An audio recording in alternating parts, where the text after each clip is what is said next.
तो मैं अखिलेश कुमार संगम GS academy पर आप लोगों का स्वागत करता हूं।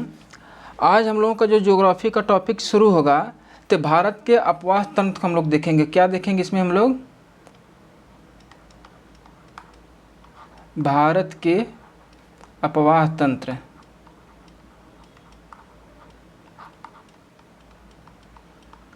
हम लोग क्या देखेंगे? भारत के अपवाह तंत्र। या बहुत महत्वपूर्ण टॉपिक है। यहाँ से मतलब कि आपको हर परीक्षा में आपको यहाँ से क्वेश्चन बनते हैं, नदी से क्वेश्चन आपको बनेंगे, चाहे आपका जिस लेवल का भी पेपर हो।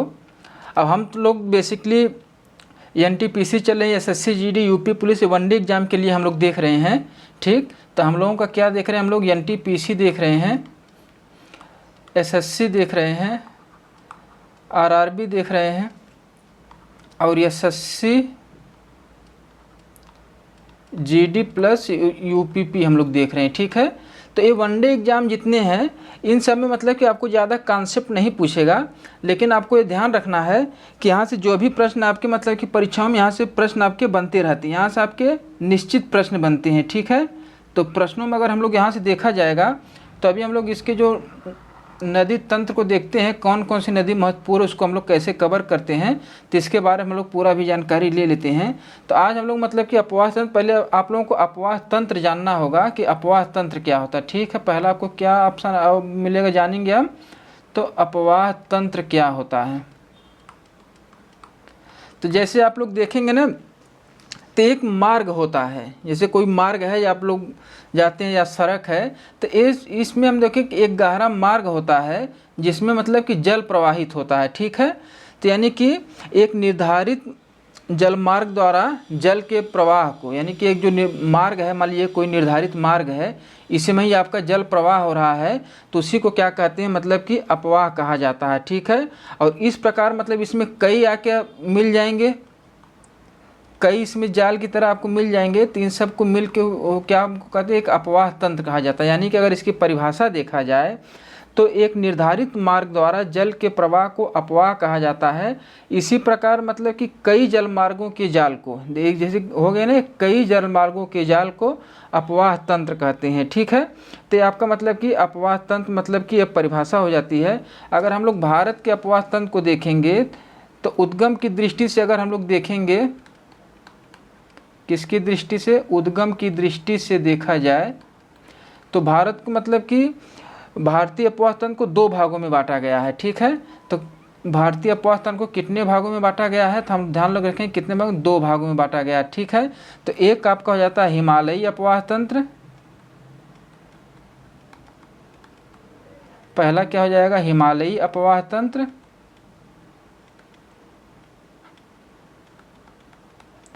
और दूसरा हमको क्या देखेंगे? प्रायद्वीपीय, प्रायद्वीपीय अपवाह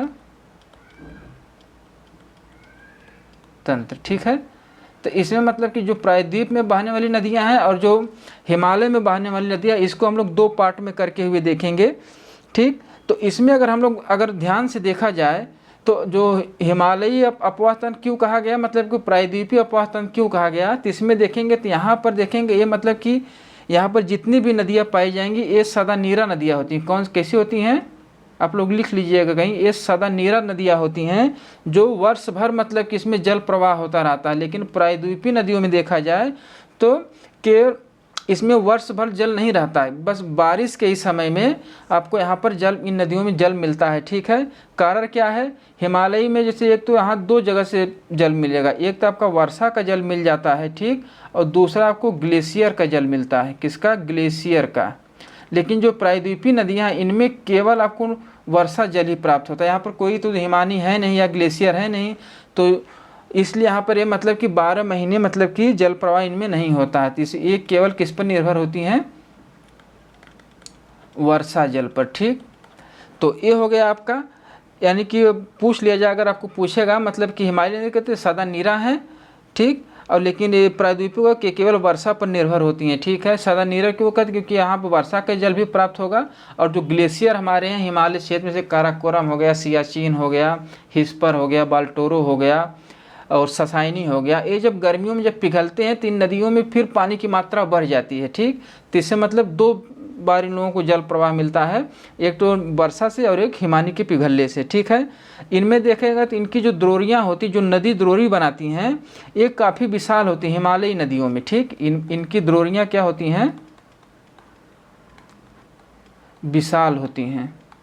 जैसे हम सिंधु द्रोरी देख लेंगे, गंगा द्रोरी देख लेंगे एग्जाम्पल के तौर पर, लेकिन यहाँ पर देखेंगे प्रायद्वीपीय नदियाँ, इनकी द्रोरियाँ मतलब कि बहुत छोटी होती हैं। ठीक है, यानी कि कम होती हैं। यानी जैसे नर्मदा का हम लोग देखेंगे द्रोरी एग्जाम्पल में, अगर हम लोग देखेंगे नर्मदा देखेंगे, इसमें हो जाएगा ताप्ती आपका हो जाएगा। ठीक है, और ये जो नदियाँ हैं मतलब कि बहुत लंबी होती हैं, हिमालयी नदियाँ जो होती हैं कि बहुत लंबी होती है, अपने उद्गम स्थान से आती जाती हैं, तो इसमें कई नदियाँ बहते बहते इनका जो मार्ग हो जाता है काफ़ी लंबा हो जाता है। लेकिन ये जो प्रायद्वीपीय नदियाँ पहाड़ी क्षेत्रों में पाई जाती हैं, ये कटा फटा क्षेत्र में, कि मतलब कि बहुत प्रायः मतलब कि बहुत लंबी नहीं होती हैं, छोटी छोटी नदियाँ होती हैं। ठीक है, तो ये मतलब कि हम लोग का मोटा मोटा ये हो गया।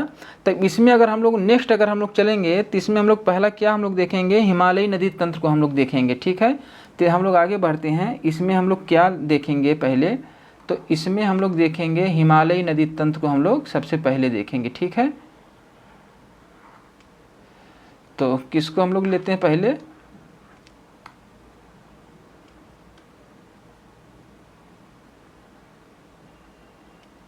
तो पहला हम लोगों का टॉपिक इसमें हो जाएगा अपवाह तंत्र में। अगर हम देखें तो पहले इसमें हम लोग ले लेंगे कौन सा, हिमालयी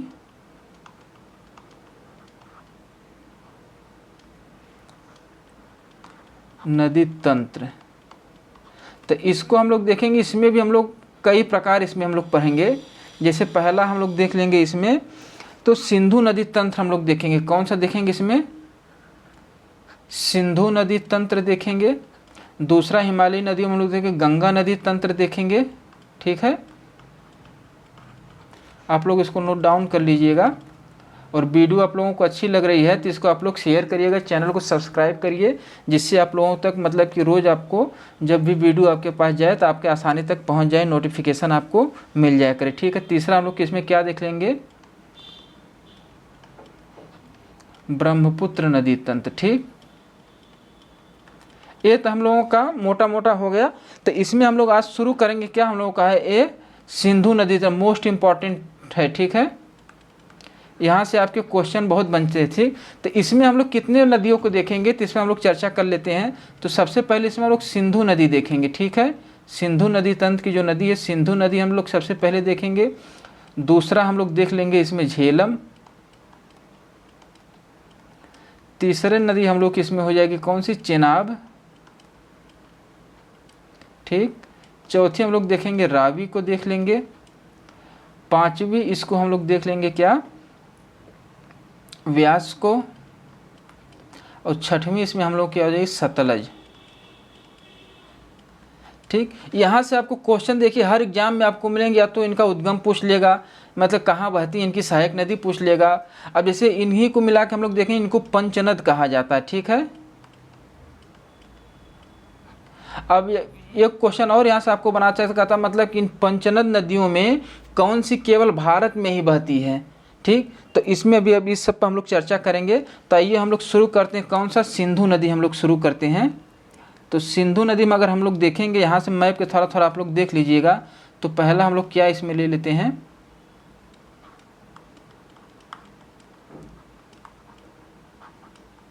सिंधु नदी। ठीक, तो सिंधु नदी में अगर हम लोग देखते हैं तो सबसे पहले इसमें हम लोग क्या देखेंगे, इसका उद्गम देखेंगे। ठीक है, तो उद्गम आप देखिए यहाँ पर क्या है, जो तिब्बत वाला क्षेत्र आपको मिल जाता है मानसरोवर झील के निकट। ये आपको देखिए इंडस नदी आपको दिख रही है ना, इंडस नदी ये, तो ये आपका ये वाला जो क्षेत्र है ये मानसरोवर वाला क्षेत्र, यहीं से आपको इंडस नदी का उद्गम आपको मिलता है। ठीक है, तो इसमें अगर हम लोग चलेंगे जैसे लेके, तो पहला प्रश्न हमारे यहाँ से क्या बनेगा, इसमें उद्गम। तो इसका पहला हमारा क्या बन जाता है, उद्गम। तो उद्गम अगर देखेंगे तो तिब्बत के मानसरोवर झील से निकलती है। कहाँ से निकलती है, तो तिब्बत के मानसरोवर झील से। तिब्बत के मानसरोवर झील से। ठीक है, आप लोग इसको नोट करते चलिएगा। लंबाई इसका कभी कभी पूछ देता है, तो लंबाई आपकी इसके कितना है, 2880 किलोमीटर हो जाती है। ठीक, ये पूरी लंबाई दिया गया है जो यहाँ से निकलेगी और ये जाते जाते आपको जो पाकिस्तान में जब कराची के निकल जाके अरब सागर में गिरेगी तो वहाँ तक की लंबाई है। अगर भारत में पूछ लिया जाए तो भारत में इसकी लंबाई हो जाती है 1114 किलोमीटर हो जाती है भारत में। ठीक, और इसके बारे में एक और है, ये 3 देशों से होकर बहती है। कहाँ? सिंधु नदी एकमात्र नदी इधर की है जो ये 3 देशों से होकर बहती है, 3 देशों से होकर बहती है। ठीक, कौन सा आपका हो जाएगा, एक तिब्बत वाला हो जाएगा आपका, ठीक, दूसरा आपका क्या हो जाएगा, भारत, तीसरा आपका क्या हो जाएगा, पाकिस्तान। तो 3 जगह से होकर ये बहती है। ठीक, तो ये तो आपका हो गया। लेकिन अब यहाँ से देखेंगे ये जो भारत में प्रवेश करती है, ये जो हो गया आपका यहाँ ए वाला पॉइंट, ये आपका कौन सा होगा, दमचौक हो जाता है। ठीक, भारत में अगर प्रवेश पूछेगा तो दमचौक से आपको ये भारत में प्रवेश करती है। ठीक है, और यहाँ से देखेंगे ए वाला जो पॉइंट है, चिल्लास वाला पॉइंट है। कौन सा पॉइंट हो जाता है ये, चिल्लास। तो आप लोग लिख लीजिए, सिंधु नदी हिमालयी क्षेत्र में भारत के दमचौक नामक स्थान से प्रवेश करती है। ठीक है, लेकिन हम पॉइंट में लिख देते हैं, सिंधु नदी यह है, हिमालय को काटकर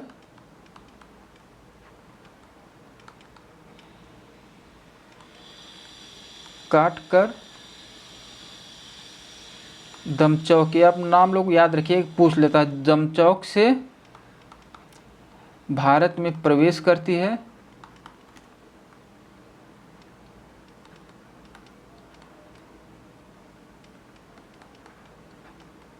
ठीक, तथा चिल्लास नामक स्थान से पाकिस्तान में प्रवेश करती है। ठीक,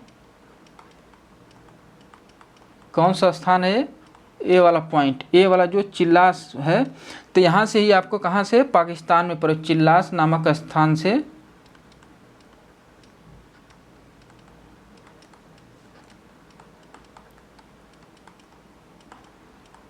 पाकिस्तान में प्रवेश करती है। ठीक, तो ये तो आपका हो गया। और ये एक पूर्ववर्ती नदी है जो सिंधु है। सिंधु अगर नेक्स्ट पॉइंट लिखेंगे, एक पूर्ववर्ती नदी है। कौन सी है, एक पूर्ववर्ती नदी। पूर्ववर्ती नदी अगर देखेंगे तो किसको कहते हैं, जो हिमालय के निर्माण के पहले की जो नदियां हैं उन्हीं को क्या कहा जाता है, पूर्ववर्ती नदी। ठीक, तो ये पूछ लेता है कि पूर्ववर्ती नदी कौन कौन सी, उसमें गंगा भी दे देगा। कहीं कहीं तो गंगा को भी माना जाता है, लेकिन जो आयोग मानता है उसको गंगा को हटा देता है। यानी कि 3 पूर्ववर्ती नदियां हैं। एक तो आपको हो जाती है, क्या बोलते हैं, मतलब कि सिंधु हो जाती है, दूसरा आपका ब्रह्मपुत्र हो जाती है, तीसरा आपकी सतलज हो जाती है। आप लोग ध्यान रखिएगा, अभी इसको जब हम लोग काटते हैं तो इसको हम लोग क्लियर करते हुए चलेंगे। ठीक है, और ये जो निकलती है आप यहाँ पर देखेंगे, इसी के बीच में आपको एक मिल जाता है, बुंजी नामक स्थान मिलेगा आपको। यहीं पर एक गार्ज का निर्माण करती है। ठीक, तो बुंजी नामक स्थान पर, बुंजी नामक स्थान पर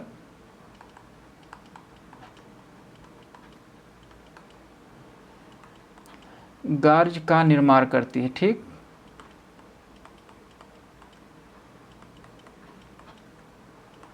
ठीक है, तो इसमें अब हम लोग आगे बढ़ते हैं। तो ये देखेंगे जब यहाँ से निकलते हुए आती है इंडस, तो आपको ये वाला स्थान जो है ये मिठान कोट है। ठीक है, तो इसमें हम लोग देखेंगे मिठान कोट, मिठान कोट के पास सिंधु नदी में पंचनद नदियाँ आके मिलती हैं। ये कौन सा स्थान, मिठान कोट है। ठीक है, इसको देखेंगे तो मिठान कोट है। ठीक, यहाँ नेक्स्ट पॉइंट लेंगे, मिठान कोट में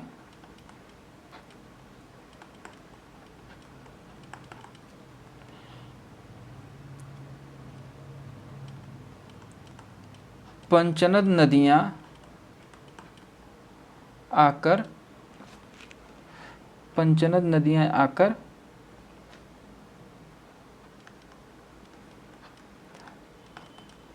सिंधु में मिल जाती हैं।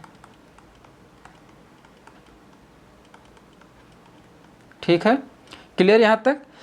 अब हम लोग देखते हैं, अब ये तो आपका सिंधु हो गई, और इसकी देखेंगे जो ये नदियाँ आती हैं, इधर देखेंगे ये आपका झेलम आ जाएगी ऊपर से, फिर ये चेनाब आ जाती है, फिर रावी आ जाएगी सतलज, और ये जो ब्यास हो जाती है ये भारत में खाली बहती है। ठीक है, तो यहाँ से हो जाता है। अब इसकी हम लोग सहायक नदियाँ देख लेते हैं। ठीक है, यहाँ तक क्लियर है।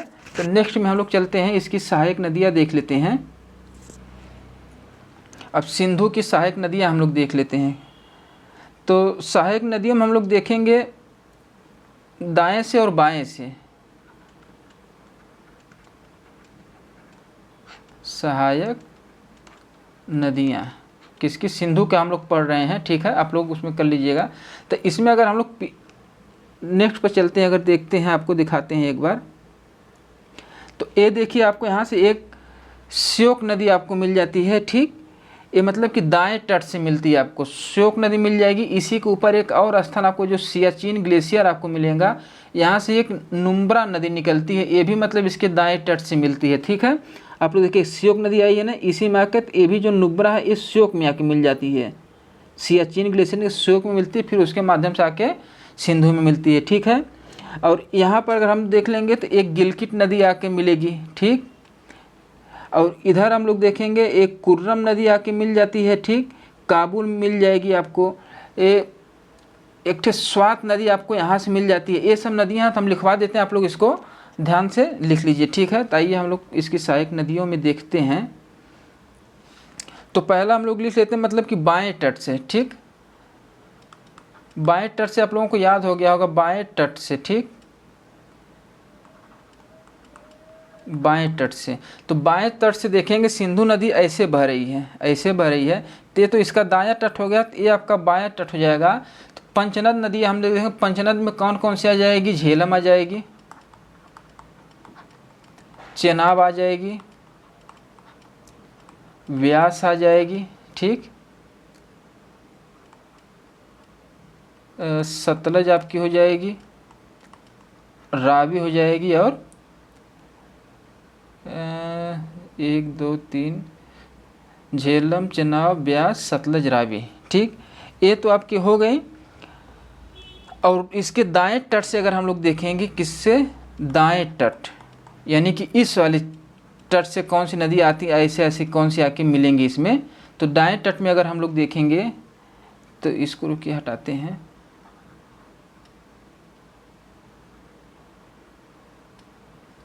ठीक, तो दाएं तट से हम लोग देखते हैं, तो एक से मतलब सबसे पहले आपको क्या हो जाएगी? श्योक नदी हो जाएगी। ठीक, एक काराकोरम से निकलती है, आपको देखेंगे। एक आपको ये नुब्रा हो जाएगी, ये आपकी मतलब कि सियाचिन ग्लेशियर से निकलती है। ठीक, आपको फिर आपको गिलगिट हो जाएगी। ये नदी आपको लोग याद रखना पड़ेगा, यहाँ से आपको प्रश्न पूछ लेता है। फिर आपको एक जास्कर नदी आपको मिल जाएगी। ठीक, तो ये भी मतलब कि दाएं तट से आपको मिल जाती है। ठीक, इसके बाद स्वात अभी आपको बताए ही मैप में, स्वात आपको भी मिल जाएगी। इसके बाद कुर्रम मिल जाएगी। एक नदी कौन है? एक पाकिस्तान में स्वात हो गया, कुर्रम हो गया, ये पाकिस्तान में आपको मिल जाएंगे। ठीक है, और एक आपको हो जाएगी गोमल मिल जाएगी। ठीक, तो ये आपका हो गया। और इसमें नेक्स्ट पॉइंट हम लोग लिख लेंगे लास्ट वाला, जैसे ये जो है सिंधु नदी कराची के पूरब में अरब सागर में जाके आपको मिल जाती है। ठीक है, ये सिंधु नदी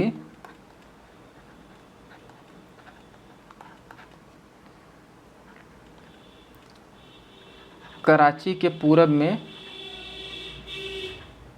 कराची के पूरब में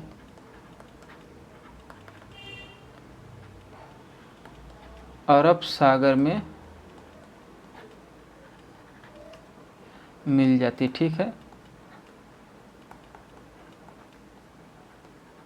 तो यहाँ तक आप लोगों का क्लियर है। मतलब यहाँ से आपका क्वेश्चन जो भी बनेगा, यहाँ से अब आपका क्वेश्चन यहाँ छूटेगा नहीं। ठीक है, अगर आप लोगों का हमारा प्रयास ठीक लग रहा है तो आप लोग वीडियो चैनल को सब्सक्राइब कर लीजिएगा, और अपने दोस्तों में ज़्यादा से ज़्यादा इसको शेयर करिए, जो NTPC की तैयारी कर रहे हैं, यूपी पुलिस की तैयारी कर रहे हैं, और SSC GD की कर रहे हैं, RRB की कर रहे हैं, SSC कर रहे हैं। तो यहाँ से जो क्वेश्चन आप लोगों को मेन टॉपिक का जहाँ से प्रश्न बनते हैं, वही टॉपिक आप लोगों को यहाँ पर करवाया जाएगा। एक्स्ट्रा इसमें कुछ नहीं करवाया जाएगा, जिससे आप लोगों का भी मतलब कि ये लगे, ऐसा ना लगे कि मतलब कि बहुत ज़्यादा मतलब कि बोरिंग टाइप हो रहा है।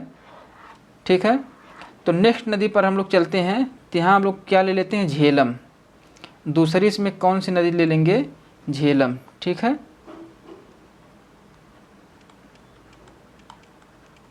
झेलम दूसरी नदी कौन सी है हम लोगों की, तो झेलम हो जाएगी, ठीक है। तो इसका अगर उद्गम हम लोग देखते हैं तो सबसे पहले क्या पूछ लेते, यही उद्गम पूछ लेता है। उद्गम पूछ लेंगे तो बेरी नाग के निकट हम लोग देखते हैं, मैं शेषनाग झील में, ठीक है। कहाँ, बेरी नाग के निकट,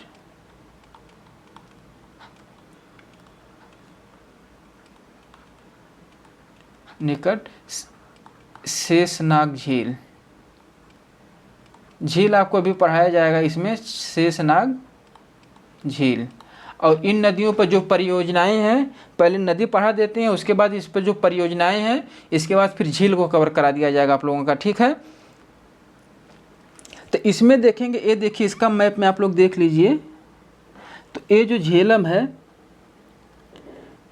ये देखिए यहीं से आपको निकलती है झेलम, ये वाला जो क्षेत्र, ये वाला यहीं से आपको निकलेगी। तो ये जो है बूलर लेक ना, बूलर लेक से होते हुए आपको ये चली जाएगी, मतलब कि सीधा सीधा फिर आके यहाँ पर आपको मिल जाती है पाकिस्तान वाले क्षेत्र में, आपको मिल जाएगी किससे, चेनाब से मिल जाती है, ठीक है। तो यानी कि इसका अगर नेक्स्ट पॉइंट हम लोग देखते हैं, श्रीनगर के निकट बूलर झील से प्रवाहित होती है, ठीक है। तो अगर पूछा जाएगा कौन सी नदी है जो बूलर झील से होते हुए प्रवाहित होती है, तो आपको झेलम हो जाएगा, ठीक है। नोट कर लीजिए आप लोग। तो श्रीनगर के निकट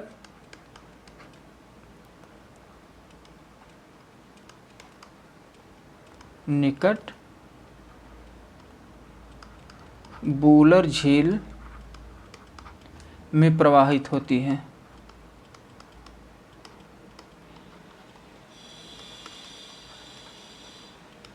ठीक है। और ये जो आएंगे ना, तो यहाँ पर ये एक स्थल है जो चेनाब यहाँ मिल जाएगी, ये झंग नामक स्थल। कौन सा है, झंग। तो यानी कि नेक्स्ट पॉइंट हमारा क्या हो जाएगा, झंग नामक स्थान पर,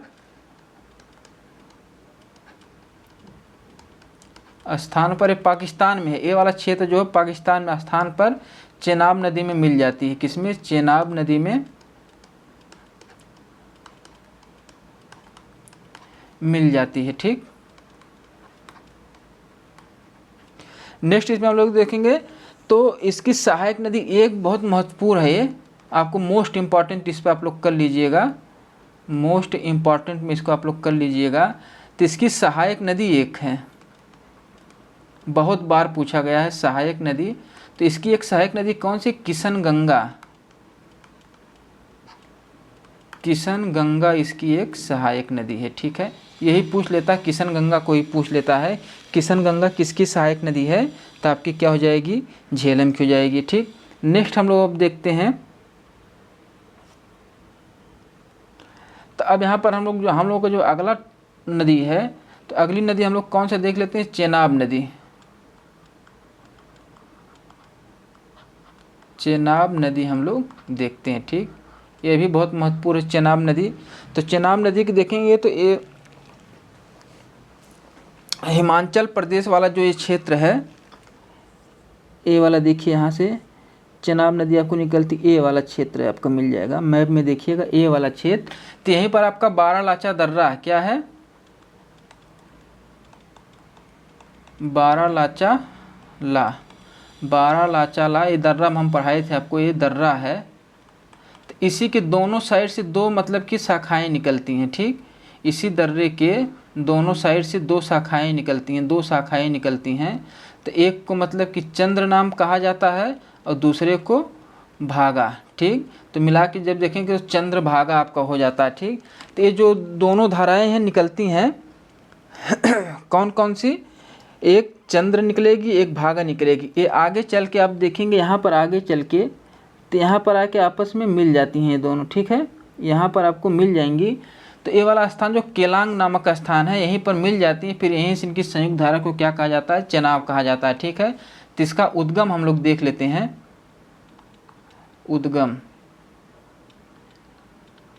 उद्गम में आप लोग लिख लीजिए, हिमाचल प्रदेश में उद्गम में क्या लिखेंगे, हिमाचल प्रदेश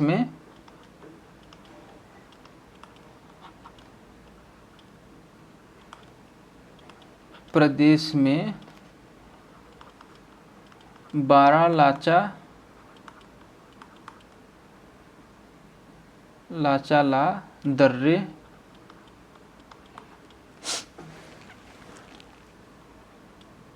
के दोनों ओर से, समझ में आ गया आप लोगों को ने, दोनों ओर से यहीं से निकलेगी आपको एक दो धाराएं निकलती इसी दर्रे से आपको बारालाचा से। कौन कौन सी हो जाएगी, एक आपकी हो जाएगी चंद्र, दूसरा हो जाएगा भागा। आगे चलकर चंद्रभागा मतलब कि धाराओं से होता है, ठीक है। तो आगे चल के एक केलांग नामक स्थान आपको मिलेगा, यहीं पर ये वाला जो है, तो केलांग नामक स्थान पर ये आपस में मिल जाती हैं। केलांग नामक स्थान पर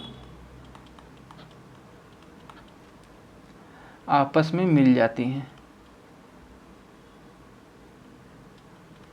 आपस में मिल जाती हैं। यहीं से आपका फिर इसका चनाब हो जाता है नाम, ठीक है। तो इसका लंबाई मान लीजिए आप लोग याद रखिएगा, कभी कभी पूछ सकता है, वैसे लंबाई पूछता नहीं है, ठीक है। तो 1180 किलोमीटर हो जाती है, जो महत्वपूर्ण आप लोगों को यहाँ पर हम करवा देते हैं। और इसकी एक विशेषता क्या है कि ये सिंधु की सबसे बड़ी सहायक नदी क्या है, ये सिंधु की सबसे बड़ी सहायक नदी है। क्या है, सबसे बड़ी सहायक नदी है, ठीक है। अब इसकी सहायक नदी देख लेते हैं, किसकी, चेनाब की सहायक नदी अगर देखा जाए तो इस चेनाब की सहायक नदी हम लोग देख लेते हैं। तो इसमें हम लोग क्या देख लेंगे, एक तो आपकी क्या हो जाएगी, झेलम हो जाएगी, ठीक। दूसरा क्या आपकी हो जाएगी, रावी हो जाएगी, ठीक। तीसरा क्या हो जाएगी आपकी, सतलज। व्यास नहीं होगा, व्यास आपको सतलज की सहायक नदी हो जाएगी, ठीक है। और इसमें एक और देख लेते हैं, मारू, क्या हो जाएगा, मारू नीरू, ठीक। और एक आपकी सूदर नदी। ये मारू नीरू आप लोग ध्यान रखिएगा, ये आपका पूछ सकता है। तो मारू अगर पूछ ले जाए किसकी सहायक नदी है, तो चेनाब की है। और नीरू भी किसकी सहायक नदी है, वो भी चेनाब की है, ठीक। सुदूर किसकी सहायक नदी है, तो ये भी चेनाब की हो गई, ठीक है। तो ये आपका मतलब कि चेनाब वाला भी आपका समाप्त हो जाता है। इसके बाद हम लोग देख लेते हैं, अब 3 नदी आपकी और बची है, एक रावी बच जाती है, ठीक। और उसके बाद आपको देखेंगे व्यास, हम लोग देखेंगे व्यास के बाद क्या देखेंगे, सतलज देख लेंगे, ठीक है। तो ये नेक्स्ट पॉइंट हम लोग चलते हैं इसका। तो हम लोग क्या देख लेंगे, यहाँ पर रावी ले लेते हैं, ठीक है। रावी नदी, तो रावी नदी को अगर देखा जाए तो इसका सबसे पहले हम लोग उद्गम देखेंगे। यहाँ पर देखेंगे रावी नदी कहाँ पर दिख रही है आप लोगों को, रावी नदी आ रही है ना, यहाँ देखिए है, यहाँ से आपको रावी नदी का उद्गम मिल जाएगा। एक कौन सा स्थान, ये व्यास कुंड है, ठीक। तो कहाँ पर मिलेगा, रोहतांग दर्रे के पास ही आपको व्यास कुंड मिलता है, ठीक है। कहाँ पर, रोहतांग दर्रे के पास आपको व्यास कुंड मिलेगा, कहाँ पर, हिमाचल प्रदेश में। रोहतांग दर्रा कहाँ है, हिमाचल प्रदेश में। तो उद्गम हम लोग देख लेते हैं। उद्गम अगर हम लोग देखते हैं तो हिमाचल प्रदेश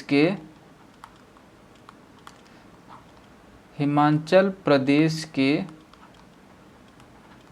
रोहतांग दर्रे के निकट, रोहतांग, हम लोग दर्रा पर अगर जो लोग दर्रा और ये वीडियो देखे होंगे उनको काफ़ी ज़्यादा समझ में, रोहतांग दर्रे के निकट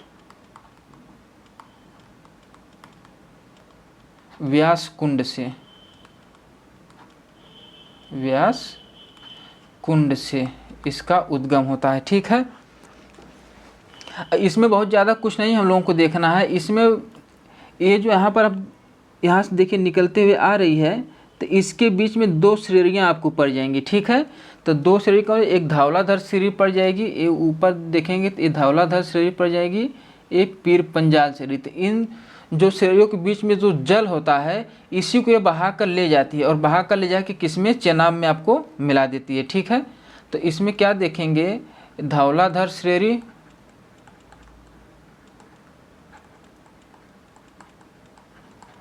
व पीर पंजाल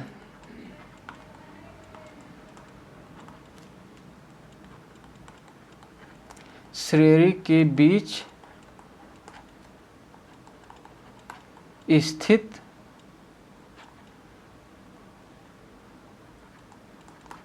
जल को बहाकर ले जाती है।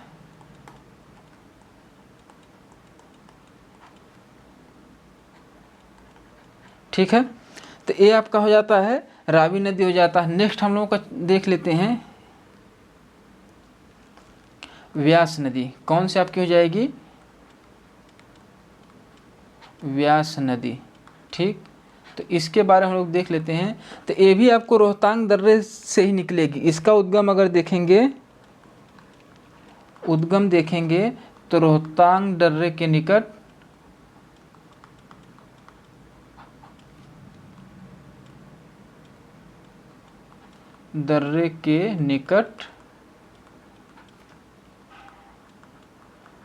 व्यास कुंड से। ठीक है, ये भी व्यास कुंड से निकलेगी। अब इसमें हम लोग मैप में देख लेते हैं। ये देखिए व्यास है। ठीक, तो आपको यहाँ से भी ये भी निकल रही थी, यहीं पर रोहतांग दर्रा है आपका और यहीं पर व्यास कुंड है, तो यहीं से व्यास नदी भी निकलती है। ठीक, तो इसमें हम लोग सबसे पहले एक पॉइंट इसमें देखते हैं। तो जो व्यास नदी है तो हरिके बैराज नामक स्थान पर आके सतलज में मिल जाती है। ठीक है, तो कहाँ पर? हरिके बैराज नामक स्थान पर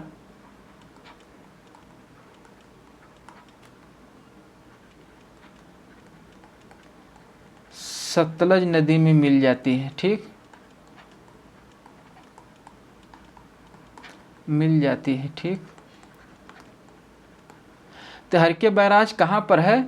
तो हरिके बैराज को अगर देखेंगे तो इसको हम लोग देख लेंगे कहाँ पर है। तो कपूरथला पंजाब में है। कहाँ पर है? पूछ लेता कभी कोई कपूरथला।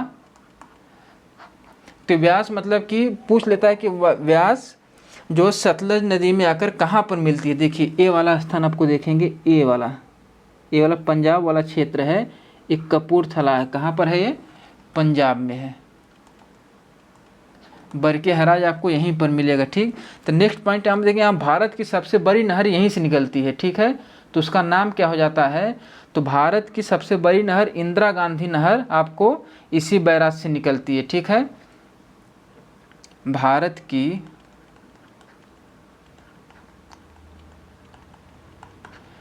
सबसे बड़ी नहर इंदिरा गांधी नहर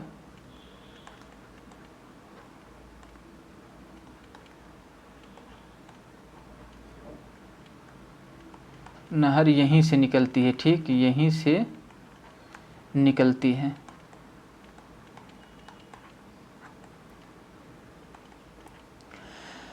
तो ये तो आपका हो गया मतलब कि इसके बारे में। और एक पॉइंट इसमें और आपका बन जाता है, ये जो पंचनद नदियाँ उनमें से बहने वाली भारत में, सिर्फ भारत में बहने वाली एक नदी है। ठीक, भारत में बहने वाली एकमात्र नदी है। पंच नदियों में से आप लोग लिख लीजिएगा, पंचनद में से बहने वाली भारत में एक मात्र नदी है। ठीक, ये केवल भारत में बहती है। भारत में, केवल भारत में। यहाँ पर आप लोग लिख लीजिएगा। रुकिए एक मिनट, इसको सही करते हैं। तो क्या हो जाएगा? पॉइंट हम लोग ले लेते हैं यहाँ पर, केवल भारत में बहने वाली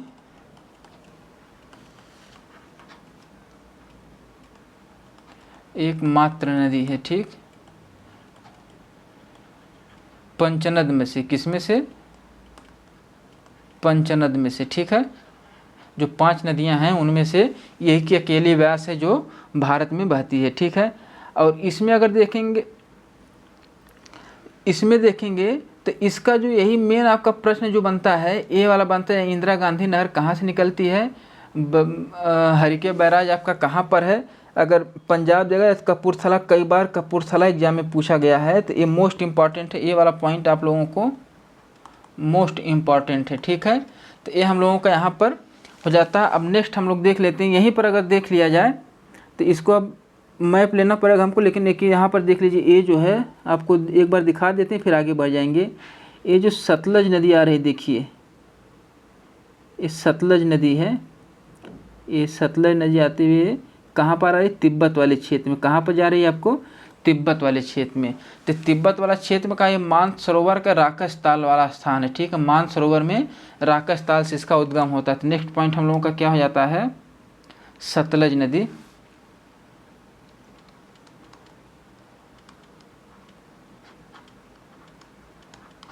ठीक, तो इसका हम लोग क्या देख लेंगे? उद्गम देख लेंगे।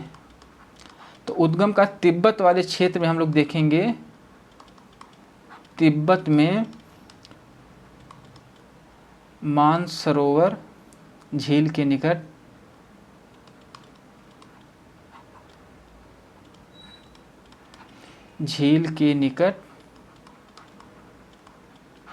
राकस ताल से, ठीक, बहुत बार पूछा गया राकस ताल से, ठीक।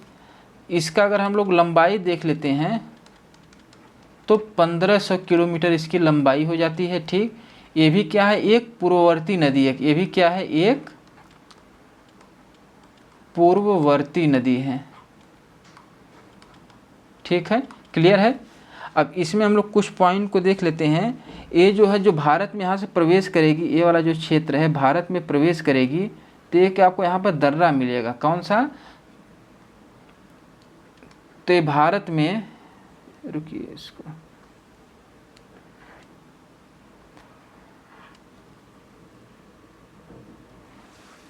सतलज नदी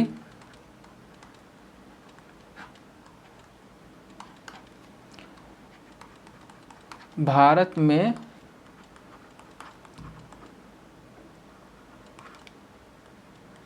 सिपकिला दर्रा से प्रवेश करती है, ठीक। किला दर्रे से प्रवेश करती है, ठीक है। तो इसमें हम लोग क्या देखेंगे? एक तो पूर्ववर्ती नदी है, कहाँ से? राकसताल से निकलती है, भारत में किस दर्रे से प्रवेश करती है? तो सिपकिला दर्रा। आप सिपकिला दर्रा आप लोग कमेंट करके बताइएगा तो कहाँ पर है, सिपकिला किस प्रदेश में है, तो आपका इसमें हो जाएगा। आप लोग कमेंट में बताइए, उसके बाद फिर इसका हम लोग चर्चा करेंगे। हम पढ़ा चुके हैं, तो आपको एक शॉर्ट में बता देते हैं, यानी कि हिमाचल प्रदेश में आपका हो जाता है, ठीक है। तो सतलज की सहायक नदी अगर हम लोग देख लिया जाए,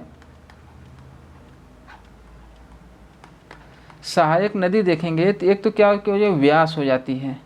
सबसे पहले क्या आपका नाम आएगा इसमें से? व्यास हो जाएगी। और दूसरी एक ये भी महत्वपूर्ण नदी है, स्फीति। कौन सी? स्फीति।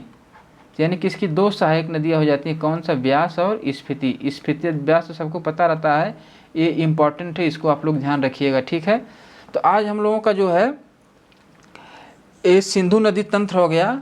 नेक्स्ट वीडियो में हम लोग गंगा नदी तंत्र देख लेंगे, उसके बाद मतलब कि ब्रह्मपुत्र नदी तंत्र, ठीक है। आप लोगों को अगर कंटेंट अच्छा लग रहा है, आप लोगों के लिए उपयोगी है, तो आप लोग इसको चैनल को सब्सक्राइब कर लीजिए, क्योंकि हमारा जो अगला कंटेंट है, अगली वीडियो आए तो नोटिफिकेशन आप लोगों के पास आराम से पहुंच जाए। और इसमें हम लोग देखेंगे कि अपने दोस्तों को भी इसको आप लोग शेयर करिए, जिससे मतलब कि उन लोगों को भी फ़ायदा हो। लेकिन ये जो यहाँ से आपका हम बता रहे हैं, यहाँ से आगामी परीक्षाओं में आने वाले देखिएगा इतना क्वेश्चन आपको मिलेगा, यहाँ से क्वेश्चन आपके बाहर नहीं जाएंगे, ठीक है। इसमें मतलब कि प्रॉपर इस पर मतलब कि रिसर्च करके और 3-4 बुक का मैटर आपको निकाल के इसका आपको दिया जाता है, तो आपका हमारा डाटा कोई गलत आपको मिलेगा नहीं, ठीक है। तो आज के लिए बस इतना ही। आप लोग पढ़ते रहिए। नमस्कार, जय हिंद।